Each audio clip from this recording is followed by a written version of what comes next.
Hello, elementary school students across America and on United States military bases around the world. Time once again on this Wednesday for Michael T. Mondak Reads.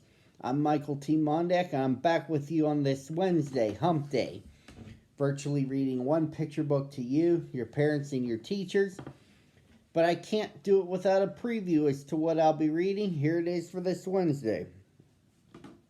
Now, yesterday, I gave you a lesson on embracing differences in other people. Today's story is a continuation of that lesson. As there's a group of ducklings, but one of them is different than the others. But unlike you, this duckling has no friends and eventually ends up becoming the most beautiful swan imaginable. It's part of a storyline by Hans Christian Andersen titled The Ugly Duckling, which was adapted and illustrated by Mr. Jerry Pinkney. Let's get started. It was summer, and the pond was alive with the music and color of life. Dragonflies danced to and fro, and frogs splashed in and out of the water's edge.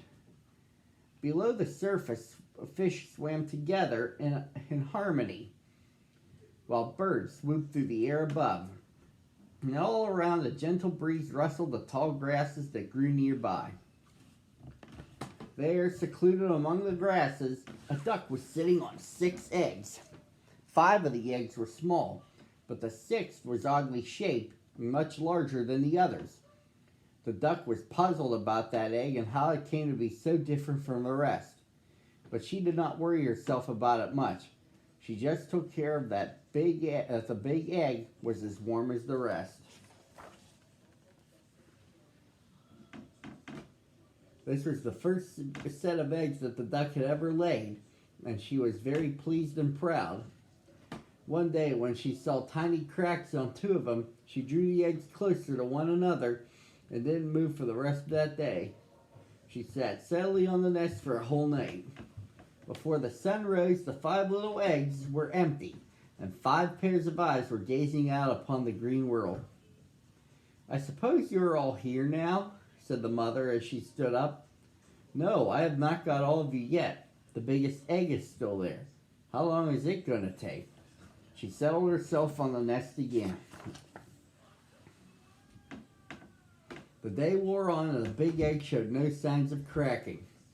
But all through that day and the next she sat, giving up even her morning bath for fear that a blast of cold might strike the big egg. In the evening, she thought she saw a tiny crack in the shell, and she was so excited that she could hardly sleep all night. With the first streaks of light, she felt something stirring under her. Soon a big awkward bird tumbled out of the egg head first. "Cheep, cheep!" cried the young one. The mother looked with surprise at his long neck and dull color. "That is a monstrous big duckling," she said to herself. None of the others looked like that. "Can he be a turkey chick? Well, we shall soon find out," she thought, as he and the 5 furry little balls followed her to the water.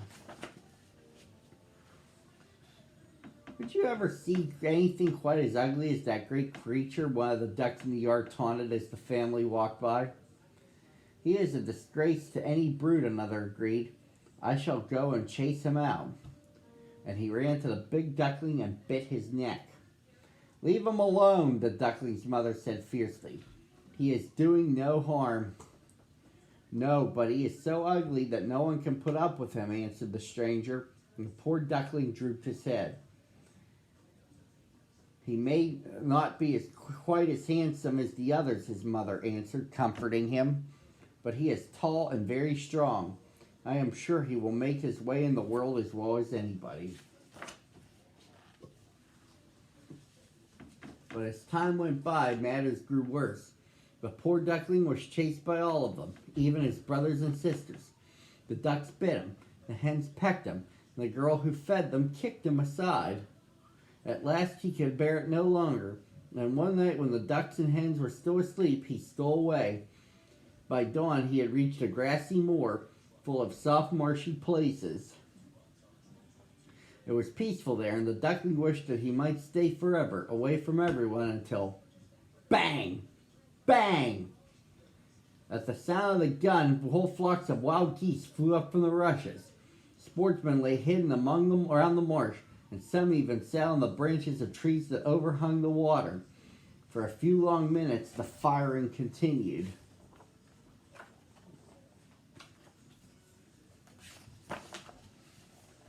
Luckily, the duckling could not fly, and he floundered along through the water till he could hide himself among some tall ferns. But hunting dogs were wandering about in the swamp. Splash, splash. And just at that moment, a frightful dog appeared beside him.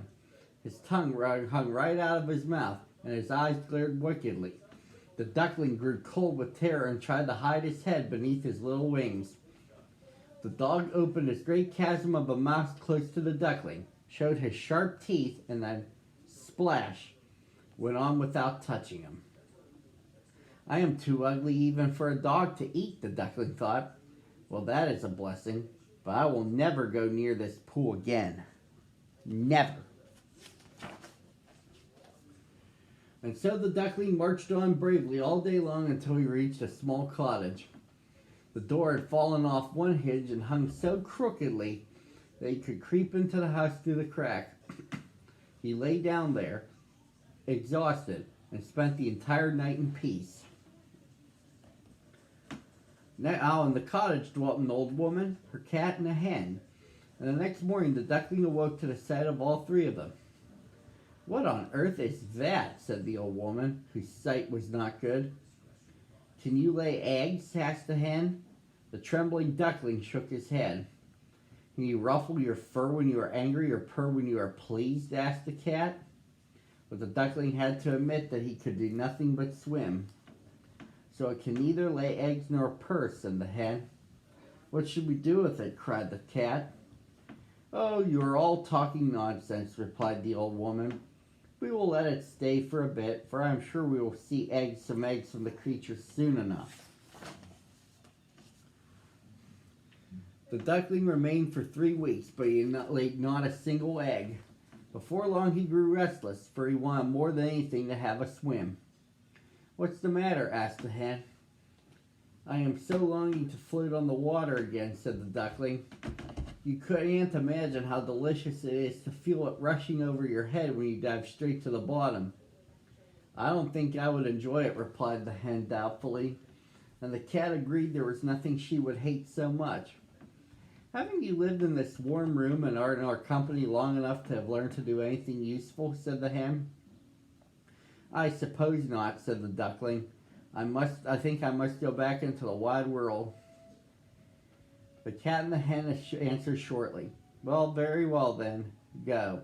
And they turned their backs on him before he could even say goodbye. So the duckling left his friends. He was sad, but he could not help feeling a thrill of joy when he was out in the air and swimming in the water once more. Now the autumn came. The leaves in the woods turned yellow and brown, and the wind took hold of them and they danced about. The clouds hung heavily with snow and hail. Then the snow began to fall, and to the duckling's bewilderment, the river started to turn hard and slippery.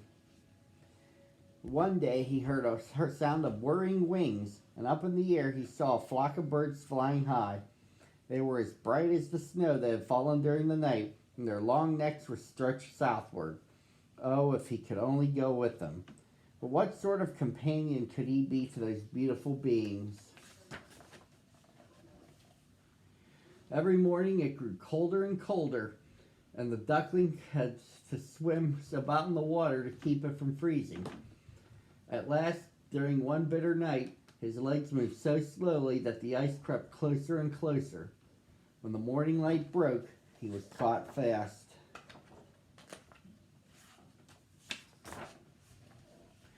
By good fortune, a man was crossing the river and saw what had happened.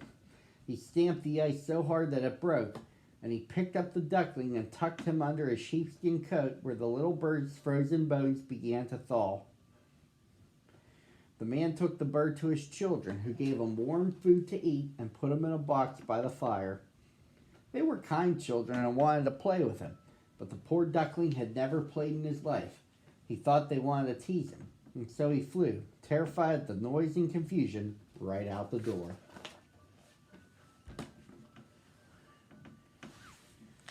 The rest of the winter was miserable, and the duckling never had enough to eat.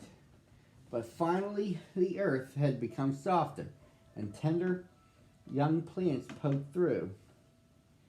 When the duckling stood up one day, he raised his wings and stretched them in the warmth of the sun.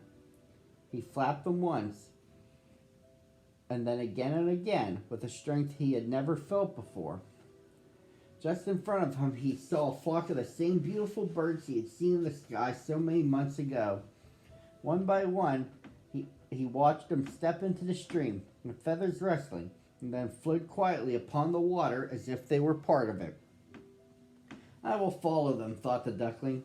I would rather be killed by them than suffer any more cold and hunger and cruelty. And stretching out his wings, he lifted himself into the air to fly down to the water. Oh, how glorious it felt to be rushing through the air, wheeling first one way and then another. He had never thought about flying. Flying could be like this.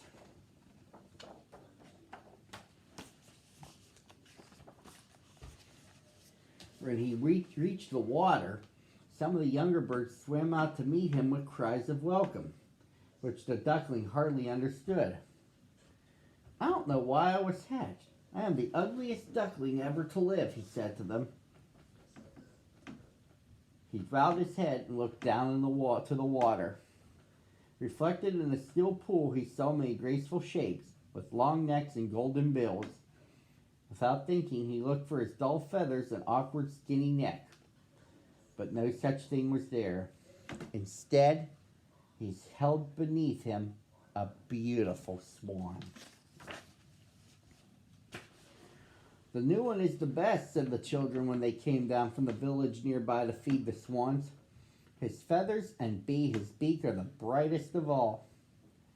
And when he heard that, the swan knew that it was worth having undergone all the suffering and loneliness that he had.